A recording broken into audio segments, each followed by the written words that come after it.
We move to the next case. Dr. D. Ramamurthy is going to be doing the next surgery. We all know him very well. And can we have the case details, please? Next up, we have with us Dr. D. Ramamurthy, Chairman, the Eye Foundation Super Speciality Eye Hospitals. He is going to be operating a 53-year male, status post-pterygium surgery, both eye. The patient is posted for right eye with NS2 PSC and good dilatation. The implanted IOL is around 22 diopters. Starting the case with Dr. Murthy, please. Thank you. Thank you. So Dr. Ramamurthy sir has been scrubbed and ready for almost 15-20 minutes. And we are just, patient is also thankfully very cooperative. And I'm just going to pass on the mic to sir. Sir has actually traveled since morning 6 o'clock and finally made it here at 4 o'clock, all the way from Coimbatore. So he's no stranger. So I take pleasure in introducing Dr. Ramamurthy to please go ahead and start. Do you have the microscope feed now? Light. Oh, Do we have the microscope feed at the hall? Yes. Great. Yes, we can see. Can you hear me? Yes, you're audible. Oh, thank you so much, Gaurav, for that very nice introduction. It's such a pleasure to be here. Thank you, Dr. Ramamurthy, for being here in midterm conference. Thank you, Namrata. Anything for you. So thank you all so much. And as was mentioned, is a fairly straightforward case, and I'm going to be implanting a mini well, and let's discuss about it as we go on. Seedha dekhiye, or light dekhiye. Excellent. Light dekhiye. She has been raped for about half an hour, but a very cooperative lady. I'm making my side port incisions first of just 1 millimeter each. Usually I try to keep them 70 degrees away. Phenocaine. I always use a little bit of phenocaine. Bharti, you are there, huh?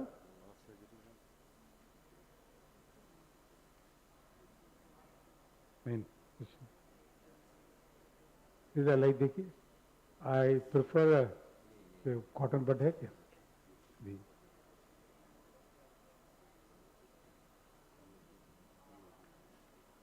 She just had astigmatism of 0.16 diopters, so we are just ignoring it. And this is a 2.2 millimeter side port incision that I am making. I always prefer to use HPMC. I always like to see this little bleed. Even when I'm using LRCS, I make my incisions with a knife because I think a limbal incision always heals the best.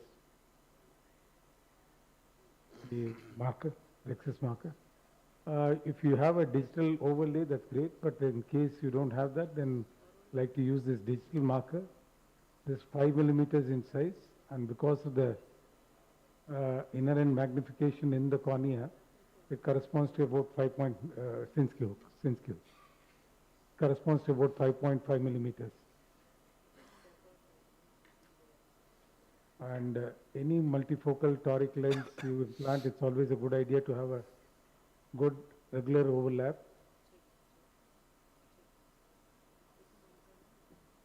The cornea has become a little dry, impairing my vision. Hanji, kar dijiye. But I prefer not to do this before I do my Rexus because that impression is gone now, but still I needed this for better visualization.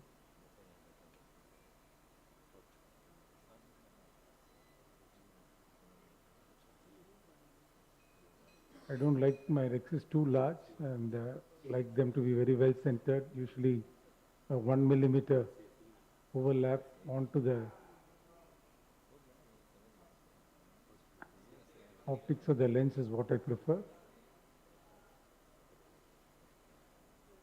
I do.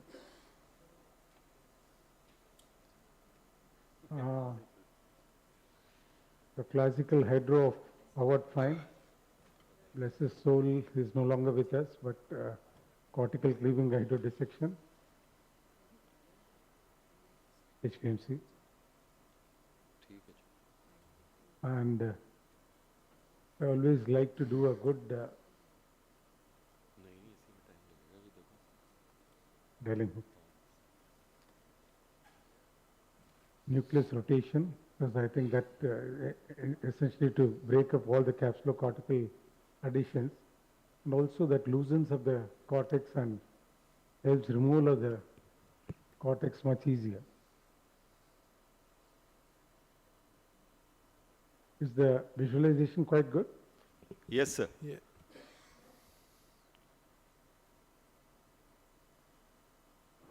I'm using the Centurion machine with the Varion overlay, and it's a 2.2 millimeter incision. I think with the active fluidics and various other features that's added on, it's an excellent machine platform.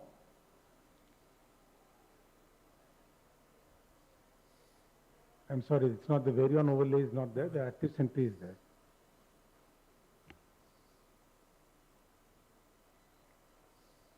And as you can see, my IOP is just 30 millimeters. So,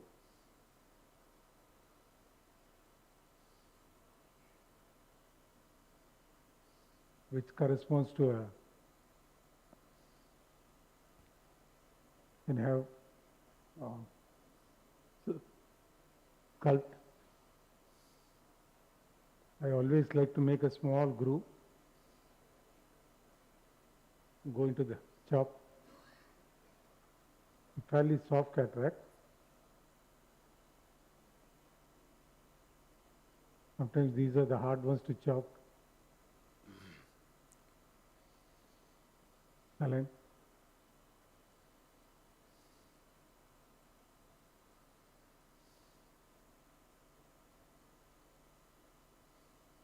Culp. I'm going to just do a stop and chop because it's too softer cataract. Let's go. I do my nucleus division a little differently, in the sense 2 Sinskey hooks.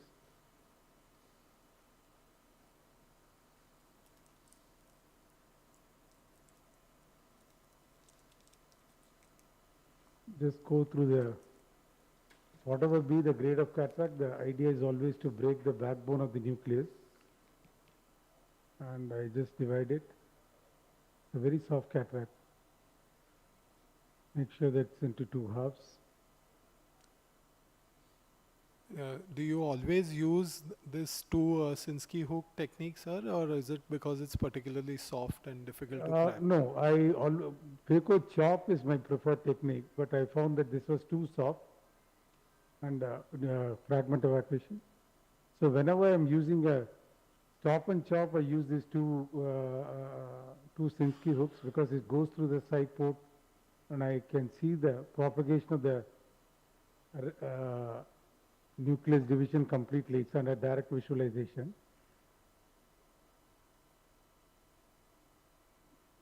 It's under fragment evacuation.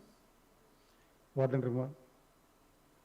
It's not easy to chop a soft nucleus, but you have managed to do it so nicely, sir. Thank you.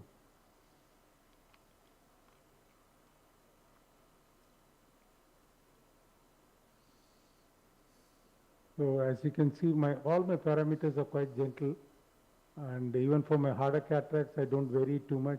The intraocular pressure always remains at 30. I mean the bottle, which corresponds to a bottle height of just 41. And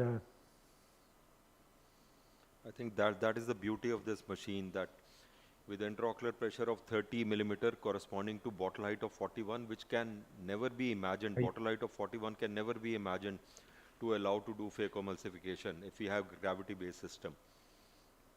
absolutely. And you know, with the active sentry, which brings in one more irrigation pressure sensor at the proximal end of the phaco handpiece, the control that you have is quite exquisite. Yeah. Do you choose to change the parameters, aspiration, flow rate and all for this kind of a softer cataract, or do you continue with your standard parameters? I have 2 grades of settings, one for grade 2 and grade 3.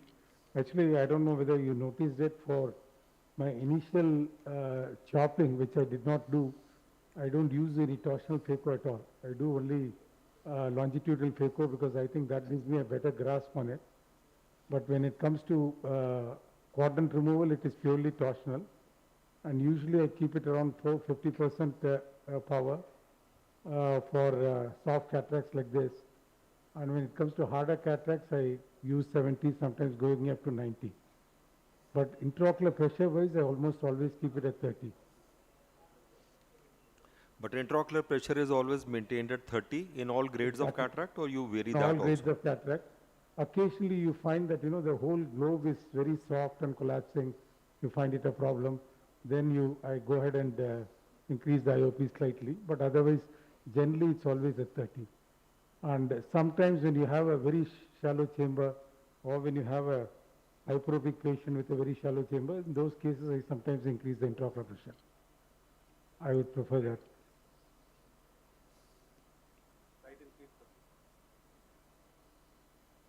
Yeah, that's better.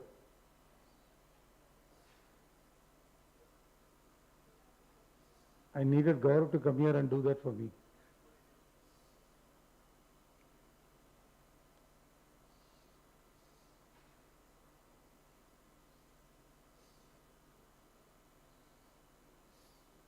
Oh, can I have some? Very nicely completed, sir. Like, nice, Helen. Well centered and excellent rexus. Like a See that femto.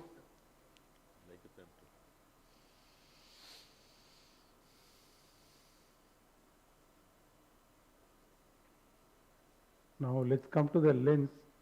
We have all been using diffractive lenses quite often, diffractive multifocals. I'm a big fan of those lenses. Now we are going to be using this mini well lens, and the speciality about this lens is you already loaded it. Oh, acha, okay. I thought, Gaurav has trained these people too well. So I actually wanted to show this. This is a 4 haptic lens, and then that's what so selling. And basically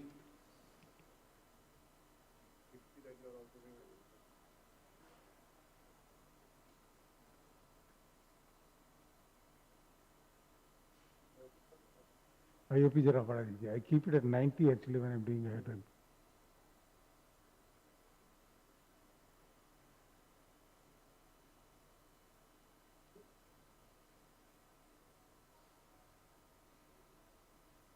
This is a little tight.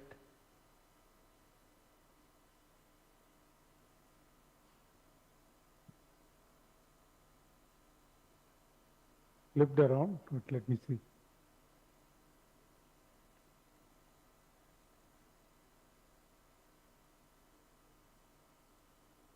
I prefer to use a 2.4 millimeter incision, but since, let's just flip this around.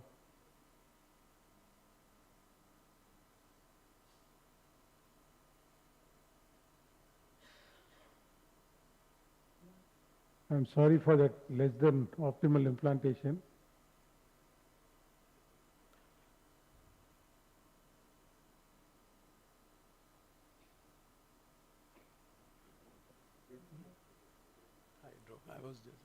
Now this lens doesn't have any diffractive rings, but it purely works on by playing around with the spherical aberration. Basically, this is mini-well lens. There is also one mini-well Foxa. See that, dekhiye? This essentially has 3 rings in it, 3 segments in it. The central one of 2 millimeters has purely positive spherical aberration. Around that, there is 1 millimeter of negative spherical aberration, and outside of it, the 3 millimeters of just plain aspheric surface. Because of this, there is no splitting of light. Almost 95% of the light which comes in gets utilized, and because of which the complaints of dysphotopsia is just not there. This lens works very well for intermediate distance and distance, about 40 to 45 centimeters. But when it comes to, there is also another version, mini-well Proxa. What is this? The mini-well Proxa, which essentially has 5 segments. And that lens, because of the increased amount of aberrations in that, works extremely well for both for near vision also. I find that even at 35 centimeters, it gives reasonably good vision. And when you implant them as a pairing, that is Minivel in one eye and Minivel Proxa in the other, then you find that the patient gets almost the complete range of vision. Having said that, most often I use Minivel alone. So like there are aankh kholi ji, jara sa, Minivel alone, which gives a so like aankh kholi ji, jara sa shad, and in both the eyes. And I find that the quality of vision is also quite good with these lenses because the dysphotopsia symptoms are just not there. But at the same time, the patient gets the benefit of vision for all distances. We are all used to mostly diffractive rings-based lenses, but this is one lens which is playing around with the spherical aberration. I think it's a very interesting concept, and the initial experience has been quite gratifying. Sir, when you use the Minivel alone, do you aim for micro monovision for the other eye? Usually what I do is put the Minivel, observe the patient for a week or two, make sure that the patient is reasonably happy with the visual requirements. In case the patient says my near vision is not that good, I would like a little more near vision.